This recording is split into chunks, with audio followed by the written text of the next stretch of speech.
The plains were silent, but not the kind that brings peace. This was the silence after fire. Smoke curled from blackened rafters, drifting like ghosts across a sky too tired to rain. Where a home once stood, only charred wood remained, and in the middle of it all, barefoot and soot-covered, stood a girl no taller than a fence post. Her dress hung in tatters, her hands black with ash, her face streaked with something older than grief. She didn't cry. Crying had left her long ago. She just stared at the ridge, where a figure moved. A horse, painted, massive, alone. The same one her father said belonged to warriors. It watched her. She watched back. In that moment, she made a decision so wild, so foolish, it would burn her name into the mouths of enemies and elders alike. Because that night, the little orphan stole a war horse. The horse didn't run. It stood on the ridge like a statue carved from dusk and shadow, legs thick as tree trunks, nostrils flaring, hide streaked in war paint and sweat. The beads in its mane clinked softly in the breeze. It had no saddle, no reins.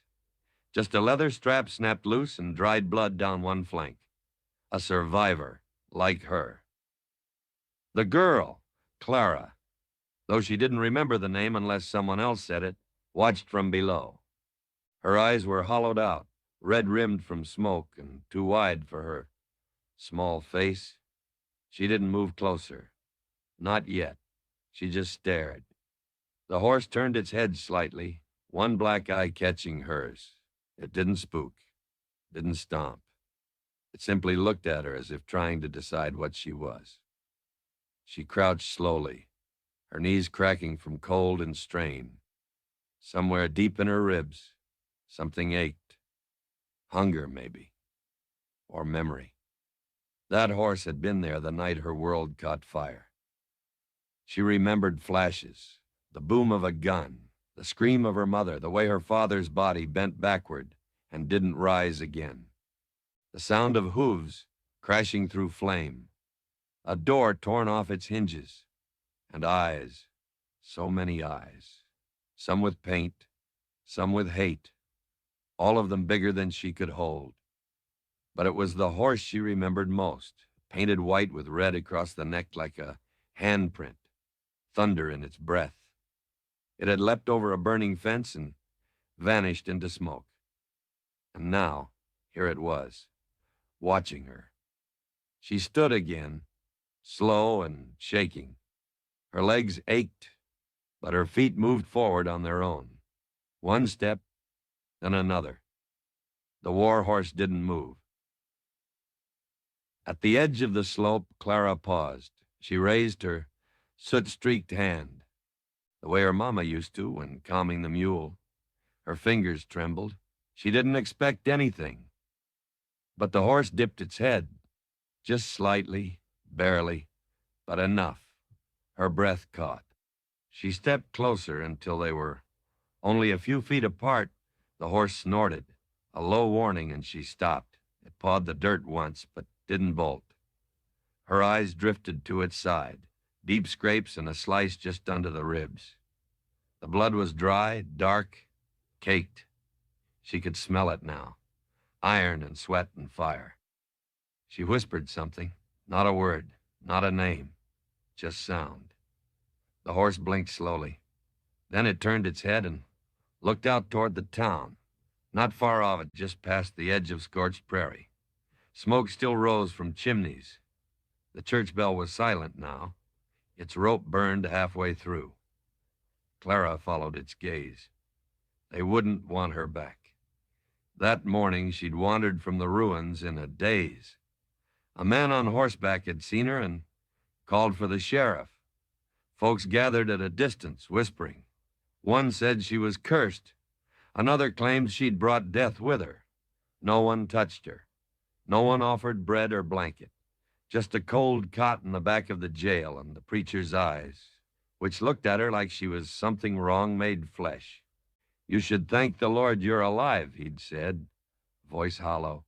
She hadn't replied. What would she thank him for? For being alone. Now, with the war horse so close she could hear its slow breaths, Clara felt something shift, something deep and strange. The world had stopped making sense, but this beast, this animal who had also seen fire and didn't run from it, it made more sense than anything. She reached into her pocket and pulled out a tiny thing wrapped in soot-black cloth, her mother's handkerchief. Embroidered at the corner, barely visible beneath the grime, was the letter M. She held it out like an offering. The horse didn't take it, of course, but it didn't leave either. Behind her, the wind changed. She heard voices, distant ones, carried up from the town. A shout, a name, hers maybe. She didn't care. The horse's ears flicked, alert. Clara turned back to it and took one final step. They were nose to nose now.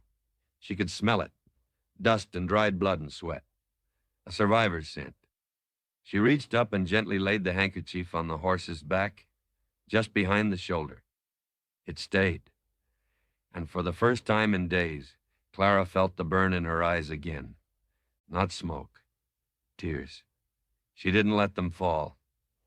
Instead, she pressed her forehead gently against the war horse's neck, closed her eyes and breathed. The horse stood still. In that moment, two orphans leaned into each other, held together by silence, and chose not to be afraid. The war horse followed her. Not close, not tethered, but as if it had chosen to haunt her from a distance. When she turned her head, it was always there, silhouetted in tall grass, quiet as a ghost. She didn't know if she was leading it, or if it was leading her. By the time Clara reached the edge of town, the sun was low and hot, burning gold across roofs warped with heat. The church steeple still stood, though the bell no longer rang. Grady's Crossing had survived mostly, but its people wore survival like suspicion.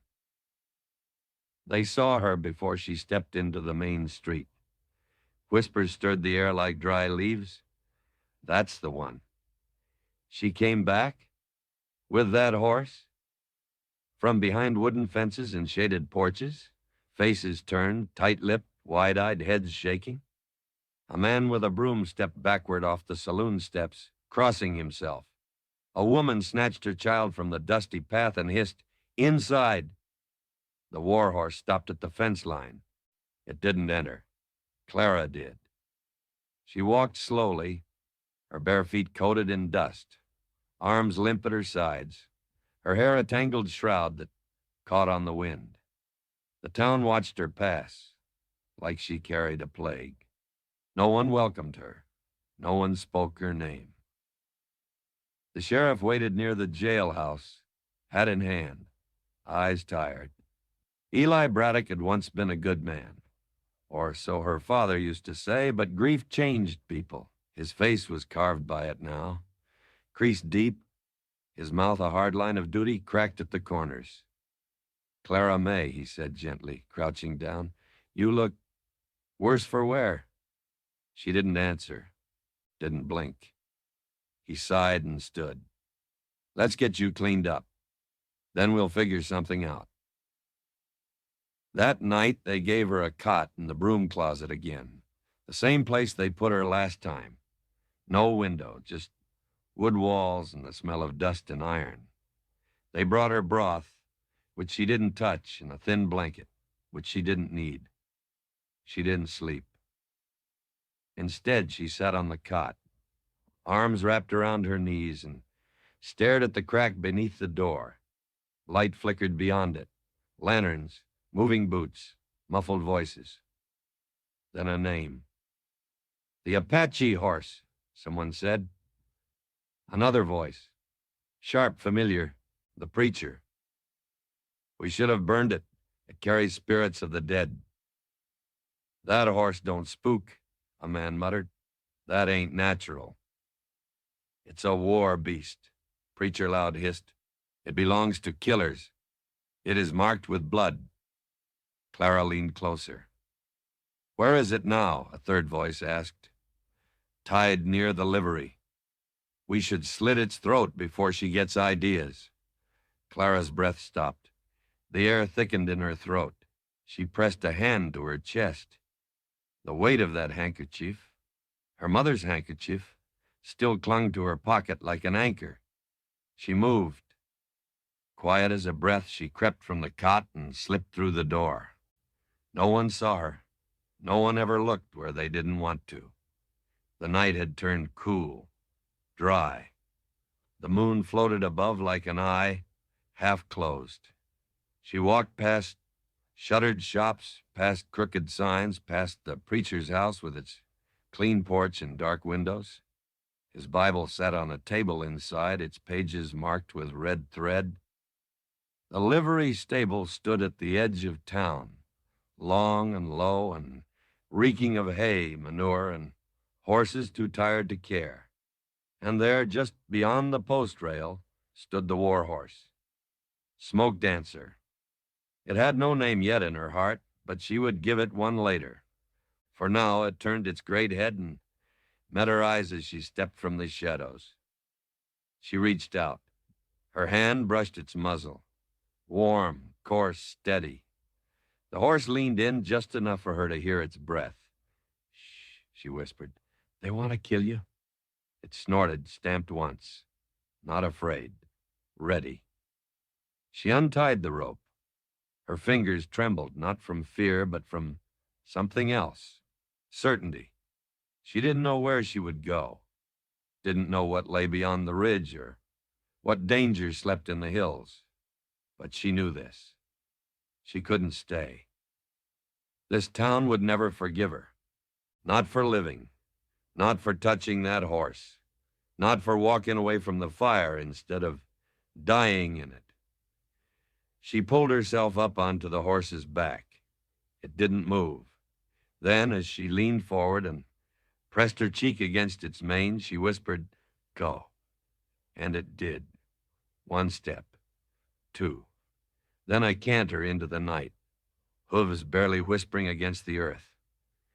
Behind her, Grady's crossing faded into smoke and moonlight. Ahead, the unknown waited. The first night she didn't sleep.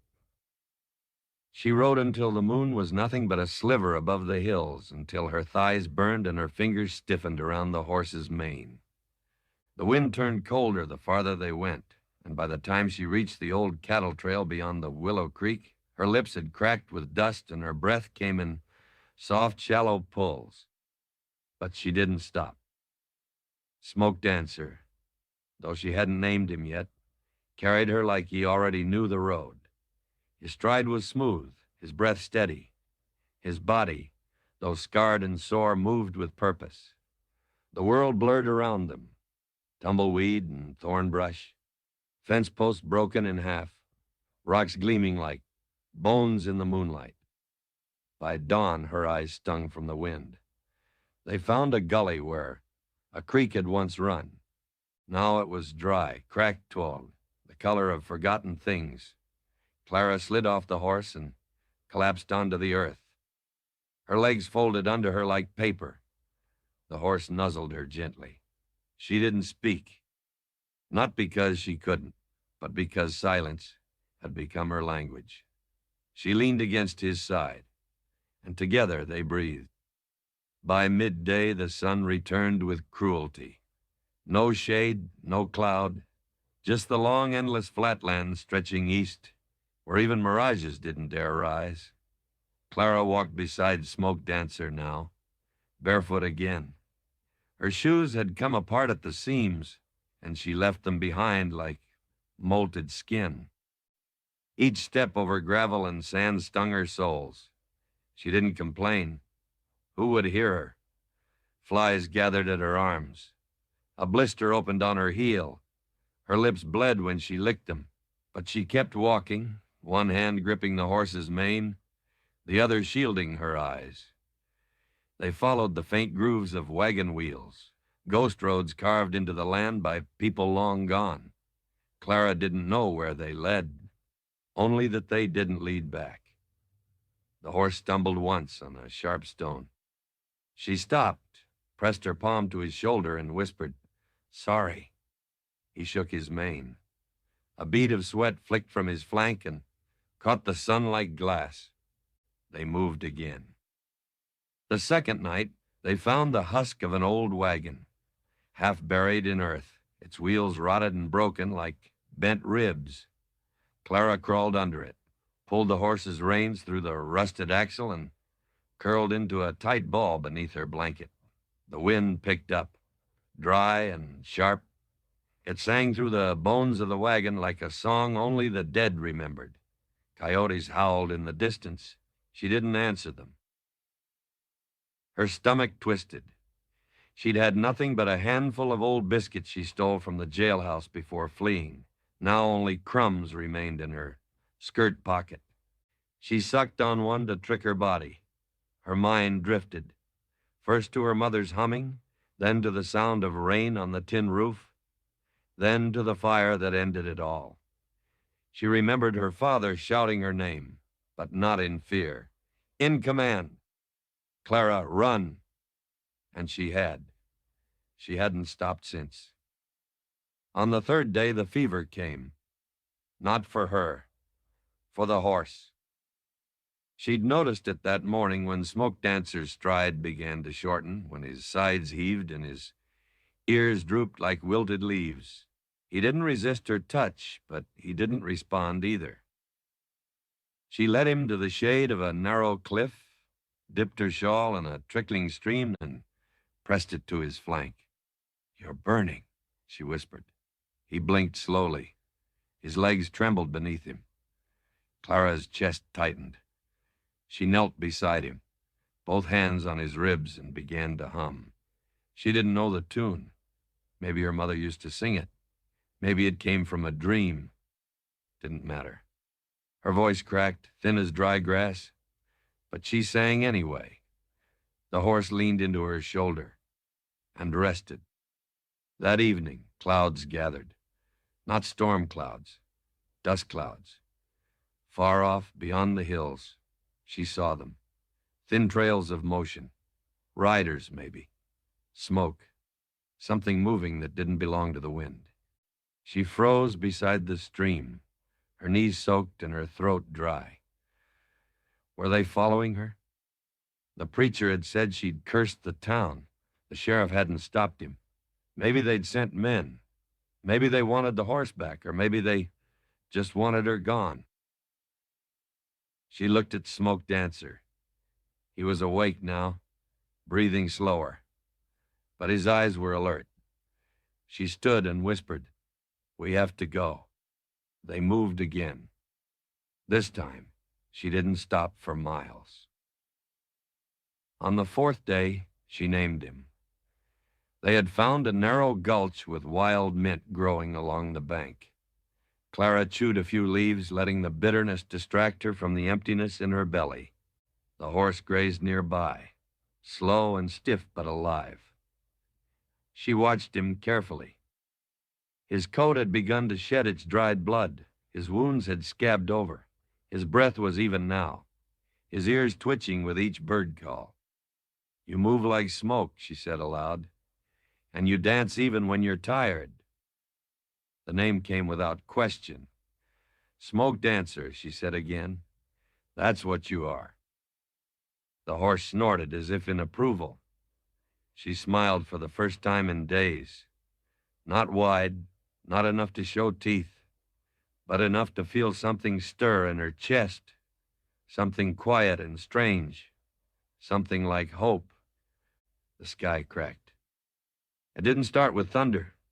First came the silence, heavier than before.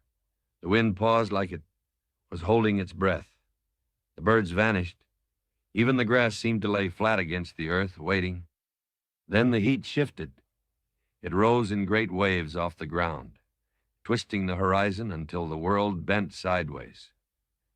Clara stumbled through it, half dragging, half leading Smoke Dancer along the narrow arroyo. Her lips had turned the color of clay. Her eyes were glassy, sunken.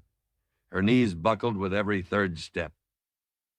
The wind came back suddenly, angry now. It slammed into her side and nearly threw her down the gully. She screamed, but it sounded like sand tearing from her throat.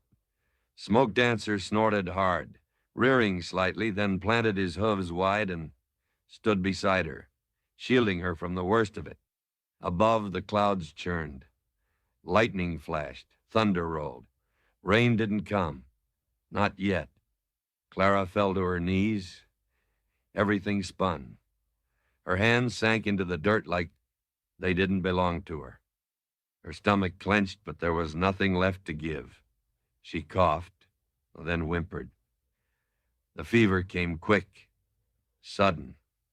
The cold started at her neck and spread down her spine. She shivered, teeth clattering, even as the heat returned in her cheeks.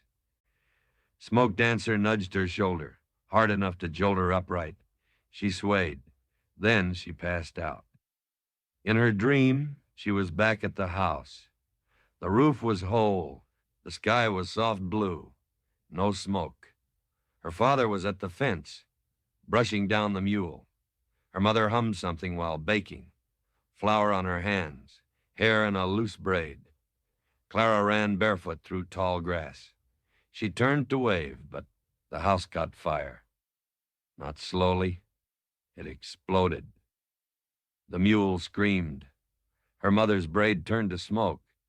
Her father was yelling her name again, but this time he was sinking into the ground and into ash. Clara screamed back, "I'm here. I'm right here." A great shape moved through the fire. A horse, painted in red and white, eyes like night. It stopped in front of her. She stared. Then it bowed. She woke in darkness. At first she thought she was still dreaming. The wind howled above, but around her, everything was calm. She was under something. Rock, maybe, or a tree. No, Smoke Dancer. He was standing over her, head down, body curved like a wall. She could feel his ribs moving beside her cheek. He'd covered her. He'd kept the worst of the storm off. Clara's throat burned, her head throbbed with each heartbeat, but she was breathing, still alive. She reached up and touched his neck. "Thank you," she whispered. Her voice sounded like broken glass. The horse shifted, just enough to let her crawl into a drier patch of earth under the ledge of the canyon wall. She used her shawl as a blanket, curled tight, and stared at the blinking stars through the cracks of the trees above. That night, she didn't sleep again. She couldn't. Her skin burned. Her dreams blurred with memory. In one, she walked alone down a river of fire. In another, her mother was sitting beside her, brushing her hair. In the last one, she saw the Apache horse. This horse, standing between her and something black and vast. Smoke Dancer stomped once, and the darkness backed away. She woke up sweating and crying, but quietly, always quietly. By morning, the rain finally came. Not heavy, not roaring, just steady and cool. A blessing. She crawled to the stream bed they'd found days ago. It was still shallow, but clearer now. She cupped the water in her hands and drank until her stomach cramped. Then she cupped more water and turned to Smoke Dancer. He stood under a tree, his sides still rising slow and smooth, watching her. She stepped close and raised the water to his lips. He drank too. Then he nudged her, harder this time. She staggered. "What?" she muttered. He nudged again, then turned and walked ahead. Not fast, just far enough. Then stopped, looked back, waiting. Clara wiped her mouth with the back of her hand, squinting into the rain. "You want me to follow?" It wasn't a question. She rose, still trembling, still fevered. But she moved, and he led, through bramble and slope, through dripping vines and loose stone, until they came to a hidden cleft in the rock. There, nestled in the shadows, was a single feather, white, marked with black at the tip, tied to a stake with red thread. not natural, not accidental. Someone had been here. Maybe someone still was. Smoke Dancer didn't flinch. Clara reached out and touched the feather. It was warm. Somewhere nearby, hidden behind trees or stone or spirit, someone watched her. She didn't know who. Not yet. But the land did. The land remembered footsteps. It remembered grief. And now, it remembered her. She woke to silence.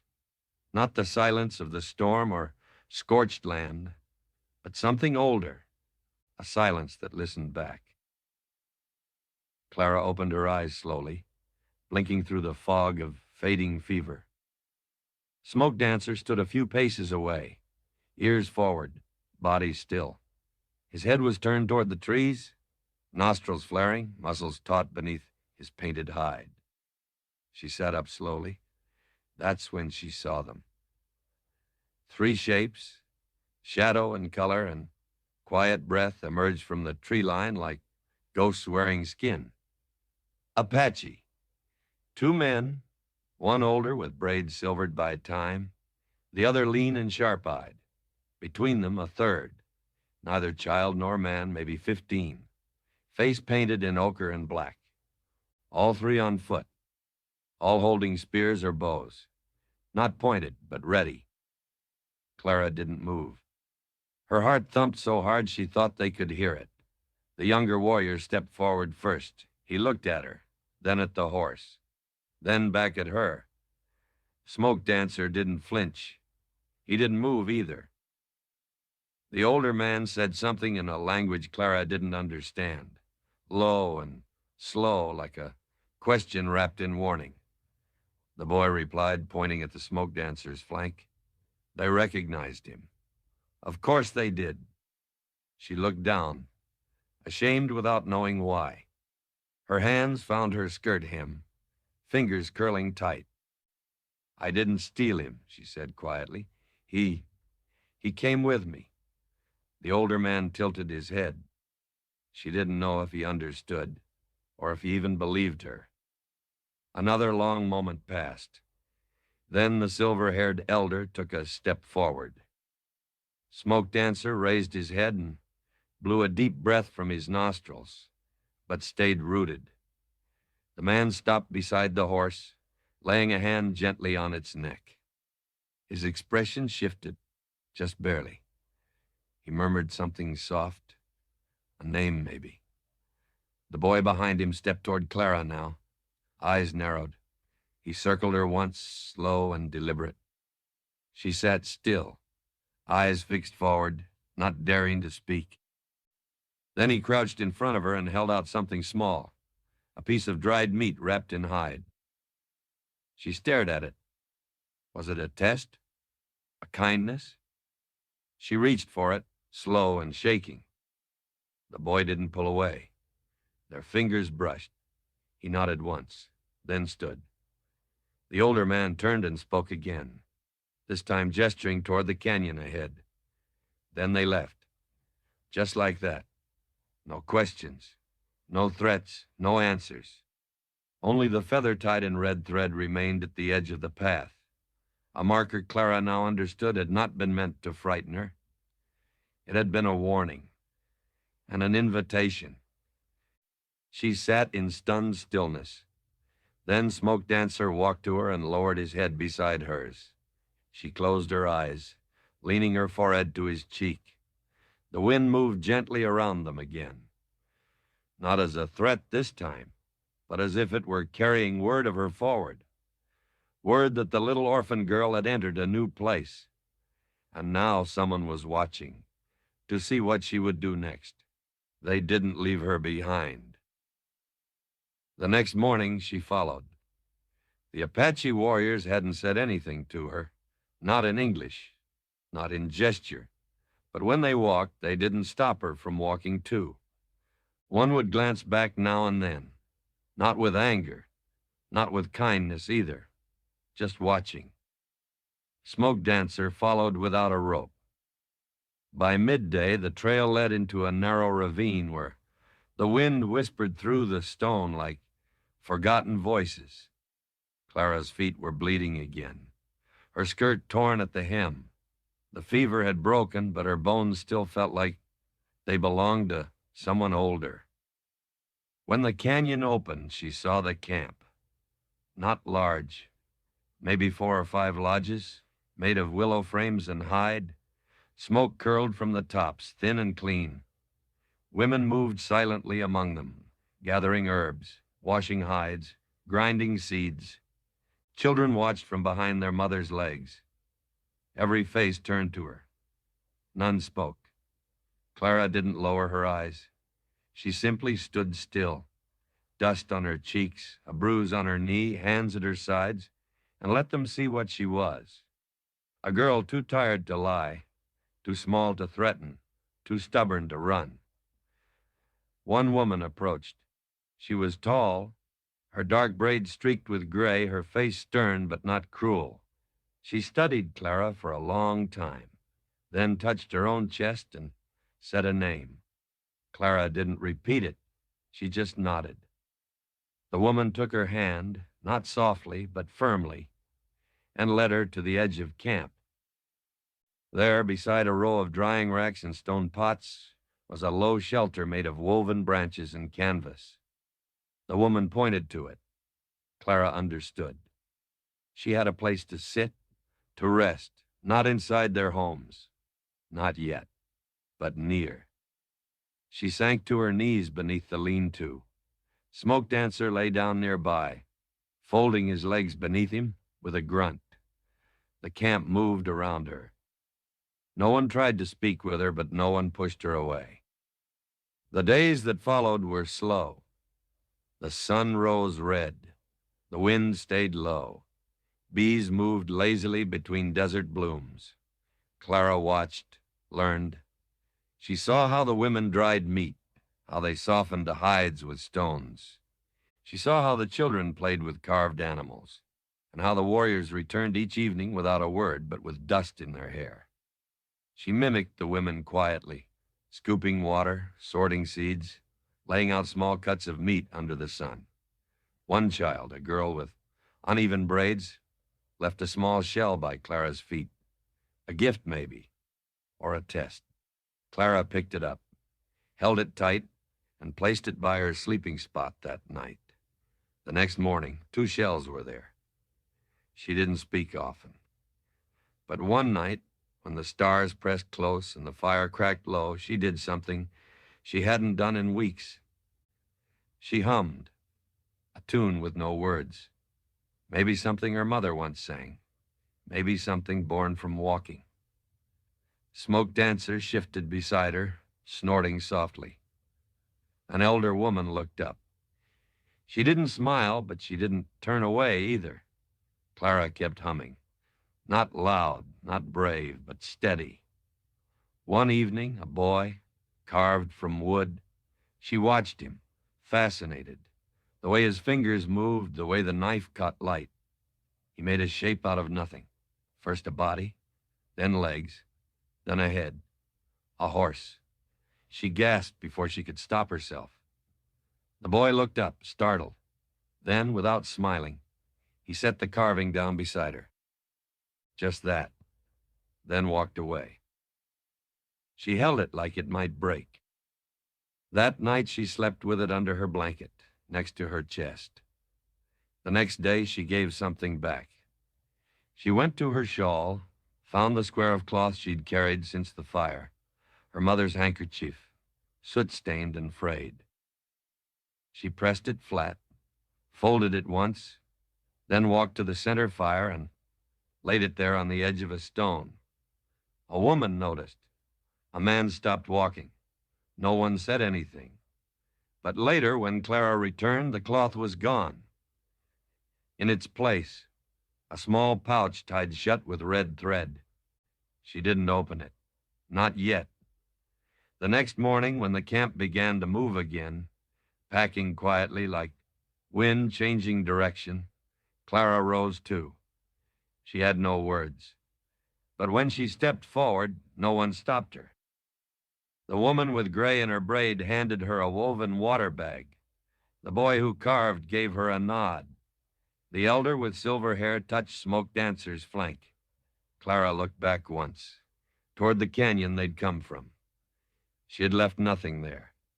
So she turned forward, walking beside the people who had not named her, not claimed her, but had let her walk with them anyway. And in this world, sometimes walking beside was enough. They found her at dusk. Clara heard them before she saw them, hoofbeats sharp and fast against dry stone.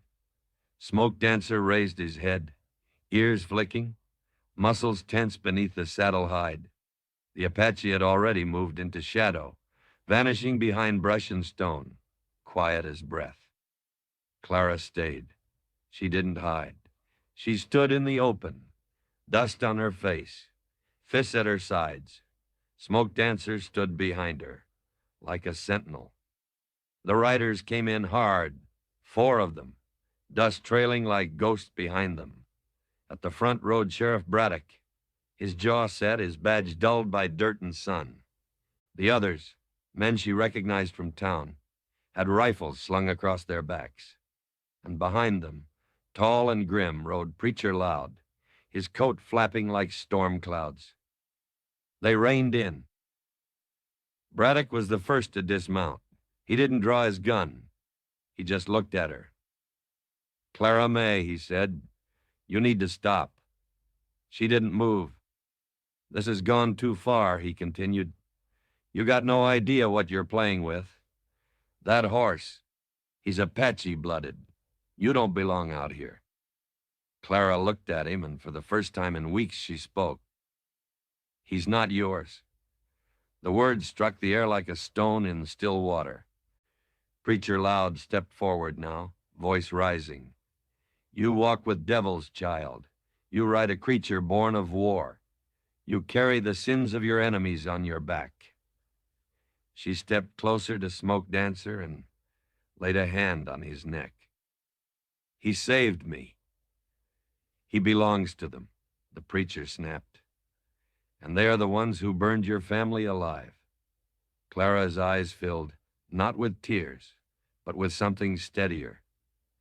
"You don't know that," she said. "You defend them?" His voice was a whip now. "You speak for murderers?" "I speak for myself," she answered. Braddock exhaled slow. "You hand the horse over, we'll figure the rest out." "No." A rifle cocked behind him. She didn't flinch. Behind her, the brush moved. The Apache were there now, tall and silent, bows drawn, eyes like the land itself. They made no sound, gave no warning. They didn't need to. Preacher Loud turned, startled. One of the town men lowered his weapon. The wind shifted. Then the Apache chief stepped forward. He wasn't tall, but his presence made the earth still. His hair was braided in silver threads, his chest marked with paint and bone.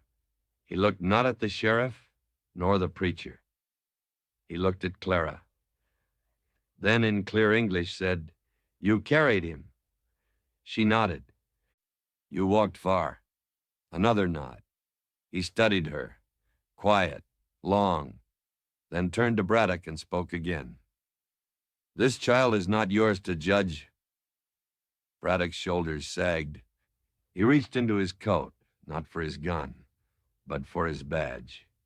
He looked at it a long moment, then dropped it in the dust. "I reckon justice ain't ours to give," he murmured. He turned his horse and rode. The others followed. Only Preacher Loud remained, rage trembling in his jaw. "You think they'll keep you?" he hissed at Clara. "You think you belong?" She looked at him, not with hatred, but something sadder. "I don't need to belong," she said. "I need to live." He sneered, then rode off without another word. As the dust settled, Clara let out a breath she didn't know she was holding. The Apache chief stepped beside her. Smoke Dancer huffed softly. "You are small," the chief said, "but you stand like a mountain." Clara looked up at him, eyes tired, chest tight. I didn't know what else to do, she said. He nodded. You chose right. And together they turned toward the canyon where a firelight flickered, where a silence waited to make space for her name. The sky lightened by degrees. Not sudden, not loud, just that slow wash of pale gold across stone and earth. Clara sat at the edge of the canyon with her knees pulled to her chest, Smoke Dancer resting behind her, like a shadow with breath. She hadn't slept, not truly, but she'd rested in a way her body remembered, from before the fire, when sleep was safe, when night was just dark, and not something alive. Now, as the first rays of sun touched the ridgeline, the drums began. Low, steady, like a second heartbeat rising from the earth. Clara stood. Below they gathered, one by one, then dozens, then more than she could count. Warriors in feathers and beads, women in dyed buckskin, elders leaning on carved staffs, children holding hands, all silent, all watching. Smoke Dancer stepped forward, as if he understood his time had come, and Clara followed. She descended barefoot, her feet dusty and scabbed, but her step steady. Her shawl hung loose from her shoulders. Her mother's handkerchief, now folded into a pouch, tied to her waist with a strip of red cloth someone had given her 2 nights ago. When she reached the circle, the people parted, not out of fear, not out of command, but out of respect. Chief Nate stood in the center. He didn't speak at first, just looked at Clara, then at the horse, then back at her. Clara bowed her head, not low, not submissive, just enough. He nodded once. Then he raised his voice, not loud but clear. This girl walked through fire. Murmurs stirred the gathered crowd. She carried what others would have cast aside. She gave water to a spirit beast and carried him far. More voices now, soft, curious, reverent. She has no kin, no tribe, but she walked like a mother walks, with pain, with purpose, with a name no one gave her. Clara's throat tightened. Chief Nate stepped forward. He took Smoke Dancer's bridle, then let it fall away. You are free, he said to the horse, but you chose to follow her, and so do we. He turned back to Clara. In our tongue, we call one like you Tajitsiili. He let the words settle. It means a little flame that doesn't die. Then he reached into his satchel and pulled out a small object, round, polished, black with red flecks like embers. He pressed it into her palm. This is Sheikis, he said. My heart, you carried it when I could not. Clara looked down at it. Something cracked inside her, not like breaking, but like thawing. Tears filled her eyes, not from grief, from the ache of finally being seen. The chief turned to the tribe. She is one of us, not by birth, by fire. Then he knelt. And slowly, row by row, the others did too. 300 heads bowed to her, not as a warrior, not as a leader, but as a girl who had once stood alone. Now she stood for something more. Smoke Dancer stepped closer, resting his head on her shoulder. She closed her eyes, held the stone bead tight in her fist, and let the tears fall. No longer hidden, no longer cursed. Clara May, once a ghost girl with no voice, was now part of the land. And as the sun climbed over the ridge, she let it warm her face. For the first time in her life, she felt the light not as a warning, but as a welcome. Clara sat alone at the edge of the canyon, legs dangling over a stone, the beads still in her palm. Below, the fire circle had gone quiet. Warriors dispersed to their lodges. Mothers called for their children, the sound of flutes now replaced by wind brushing through pine and sage. Smoke Dancer grazed a few paces behind her, free, but still near. She didn't need him to stay. That he chose to was enough. Beside her, a tin cup of water appeared, held out by a familiar hand. Tommy Keene. He sat down without a word, his lame foot dragging softly in the dust. Clara took the cup. They didn't speak for a while. Then he said, "Preacher's gone." She nodded. "Braddock, too?" Heard he nailed his badge to a tree. Another nod. "You okay?" Clara looked at the horizon where the sky burned gold over distant cliffs. "I think so," she said. Tommy leaned back on his palms. "You done a thing most grown men wouldn't."